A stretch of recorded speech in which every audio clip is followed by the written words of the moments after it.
ଯୋଜନାରୁ ବାଦ୍ ପଡ଼ିବେ ଅଯୋଗ୍ୟ ଚାଷୀ। ଜାନୁଆରୀ 1ରୁ ଆରମ୍ଭ ହେବ ଚାଷୀ ପଞ୍ଜୀକରଣ।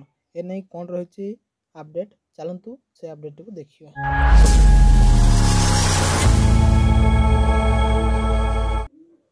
ଚାଷୀଙ୍କ ଡାଟାବେସ୍ କରିବେ ମୋହନ ସରକାର, ଏସ୍ଓପି ଜାରି କଲା କୃଷି ବିଭାଗ। ଜାନୁଆରୀ 1ରୁ ଆରମ୍ଭ ହେବ ଚାଷୀ ପଞ୍ଜୀକରଣ। ମାର୍ଚ୍ଚ ଶେଷ ସୁଦ୍ଧା ପ୍ରସ୍ତୁତ ହେବ ଚାଷୀ ଡାଟାବେସ୍।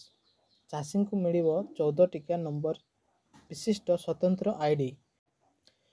ଡିଜିଟାଲ କୃଷକ କାର୍ଡ ବି ଯୋଗାଇ ଦେବେ ସରକାର। ଏଥିପାଇଁ ଚାଷୀଙ୍କ ଡାଟାବେସ୍ ପ୍ରସ୍ତୁତ କରିବା ଲାଗି ସବୁ ଜିଲ୍ଲାପାଳମାନଙ୍କୁ ଆକ୍ସନ ପ୍ଲାନ୍ ଏବଂ ଏସ୍ଓପିକୁ ପଠାଇଛି କୃଷି ବିଭାଗ। ପିଏମ୍ କିଷାନ ଓ କୃଷକ ଓଡ଼ିଶା ହିତାଧିକାରୀ ଏବଂ ପ୍ରଧାନମନ୍ତ୍ରୀ ଫସଲ ବୀମା ହିତାଧିକାରୀଙ୍କୁ ଏହି ପ୍ରକ୍ରିୟାରେ ଅଗ୍ରାଧିକାର ଦେବେ ରାଜ୍ୟ ସରକାର। ପ୍ରଥମ ପର୍ଯ୍ୟାୟରେ ଜାନୁଆରୀ 1ରୁ ମାର୍ଚ୍ଚ 31 ତାରିଖ ପର୍ଯ୍ୟନ୍ତ ପଞ୍ଜୀକରଣ ଚାଲିବ। ଏଥିପାଇଁ ସବୁ ପଞ୍ଚାୟତରେ ଖୋଲିବ ସ୍ୱତନ୍ତ୍ର ଶିବିର।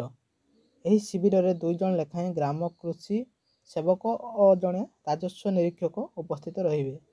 ଚାଷୀଙ୍କୁ ଶିବିର ପର୍ଯ୍ୟନ୍ତ ଆଣିବା ପାଇଁ ସ୍ଥାନୀୟ କୃଷକ ସାଥୀଙ୍କୁ ଦାୟିତ୍ୱ ନ୍ୟସ୍ତ କରାଯାଇଛି।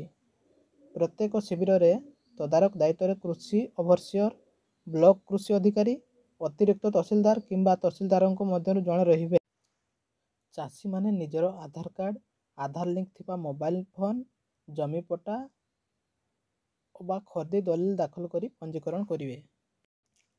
ଇଏ ଥିଲା ଆଜିର କିଛି ଗୁରୁତ୍ୱପୂର୍ଣ୍ଣ ଆପଡେଟ୍। ଧନ୍ୟବାଦ।